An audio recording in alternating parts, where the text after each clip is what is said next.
क्या आपने किसी भव्य गिरजाघर या उपासना स्थल में प्रवेश कर उसकी सुंदरता से अभिभूत हो गए हैं? अब कल्पना कीजिए कि आप ऐसे स्थान के निर्माण में शामिल हैं, न कि किसी साधारण इमारत के, बल्कि उस स्थान के जिसे जीवित परमेश्वर की उपस्थिति के लिए बनाया गया है। यही हमें सुलेमान द्वारा मंदिर के निर्माण की कहानी में मिलता है, और इस यात्रा में उसने जो सबक सीखे वे हमें सिखाते हैं कि परमेश्वर के लिए क्या महत्वपूर्ण है।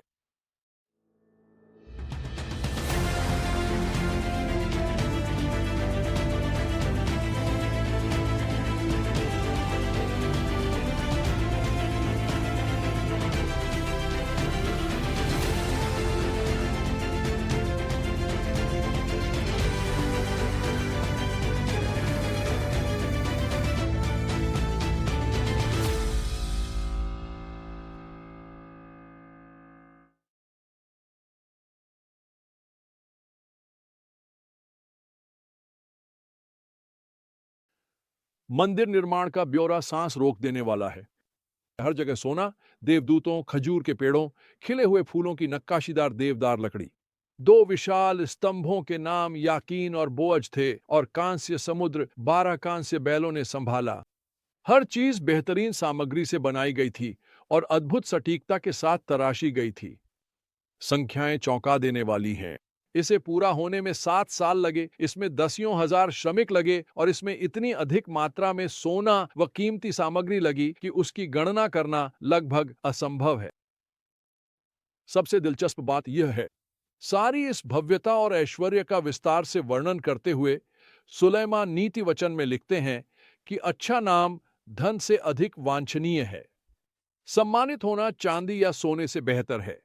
जब वह पूरे इस्राएल के इतिहास की सबसे महंगी इमारत का निर्माण कार्य देख रहे थे, तब भी वह यह सिखा रहे थे कि असली मूल्य सोने और देवदार में नहीं, बल्कि चरित्र और ईमानदारी में है। और यही मंदिर का परिणाम था। परमेश्वर की प्रकट उपस्थिति का निवास ऐसे पुरुषों और महिलाओं को उत्पन्न करेगा जिनमें चरित्र हो। देखिए, इस भव्यता का उद्देश्य कुछ सुंदर बनाना नहीं था। इसका उद्देश्य परमेश्वर की प्रकट उपस्थिति के लिए आवास बनाना था। आंतरिक पवित्र स्थान, जहां वाचा का संदूक रखा जाता था, शुद्ध सोने से मढ़ा हुआ था। लेकिन सुलेमान समझते थे कि यह अद्भुत मंदिर भी परमेश्वर को समाहित नहीं कर सकता। इस वास्तुकला का उद्देश्य किसी और बड़ी चीज की ओर इशारा करना था, मानव हृदयों का रूपांतरण। इसीलिए निर्माण के विवरणों के साथ साथ हम पाते हैं कि सुलेमान ईमानदारी, बुद्धिमत्ता और कड़ी मेहनत के महत्व पर नीति वचन लिख रहे हैं।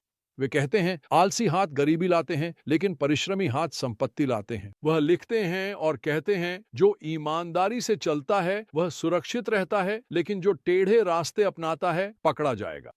वह समझते थे कि जबकि मंदिर भौतिक सामग्रियों से बनाया जा रहा था, मगर परमेश्वर अपने लोगों के चरित्र निर्माण में अधिक रुचि रखते थे।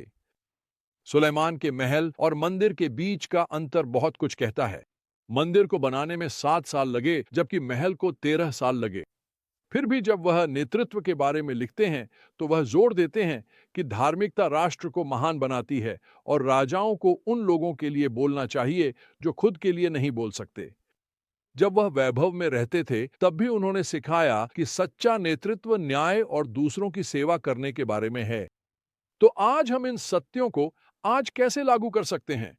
पहला, याद रखें कि बाहरी सुंदरता द्वारा आंतरिक गरिमा को दर्शाना चाहिए। दूसरा, चरित्र और ईमानदारी को भौतिक सफलता से ऊपर महत्व दें। तीसरा, प्रभु के लिए परिश्रम और उत्कृष्टता के साथ कार्य करें। चौथा, जो कुछ भी हम बनाते हैं उसका उपयोग दूसरों को परमेश्वर की ओर इंगित करने के लिए करें। पांचवां, यह समझें कि परमेश्वर हमारी उपलब्धियों से अधिक हमारे दिल की परवाह करते हैं। छठा, यह समझें कि हमारा जीवन भी मंदिर की तरह वह स्थान होना चाहिए जहां परमेश्वर की उपस्थिति वास करती है। मंदिर का गहरा और महत्वपूर्ण सत्य उसकी वास्तुकला से नहीं, बल्कि उसके उद्देश्य से आता है। वह एक स्थान है जहां परमेश्वर अपने लोगों के साथ वास करते हैं।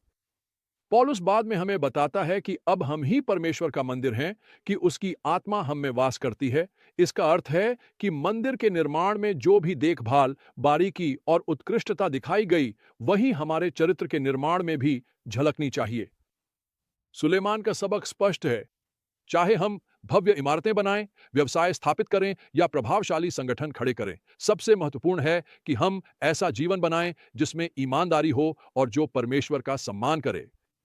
जिस तरह मंदिर के हर विवरण उत्कृष्टता से गढ़ा गया था, उसी तरह हमें केवल उपलब्धियों में नहीं बल्कि अपने चरित्र में उत्कृष्टता की ओर बढ़ना चाहिए। वर्षों पहले प्रभु ने यह मेरे हृदय से कहा था, यदि हम परमेश्वर के करीब चलें और उसकी उपस्थिति में जीने की लालसा रखें तो हम उतने ही सुंदर बनते हैं। ऐसा है क्योंकि हम मसीह जैसे चरित्र में बढ़ते हैं। जहां दुनिया युवा शरीरों की सुंदरता देखती है, वहीं परमेश्वर दिलों की सुंदरता देखते हैं जो उनकी उपस्थिति से बदल चुके या बदल रहे हैं। आइए हम ऐसे लोग बने जो सुलेमान की तरह परिश्रम के साथ ईश्वरीय बुद्धि को जोड़ें, जो सुंदर चीजें बनाएं, लेकिन यह याद रखें कि असली सुंदरता दिल से शुरू होती है, और जो यह कभी ना भूलें कि हम जो कुछ भी बनाते हैं उसका अंतिम उद्देश्य परमेश्वर की महिमा करना और दूसरों की सेवा करना होना चाहिए।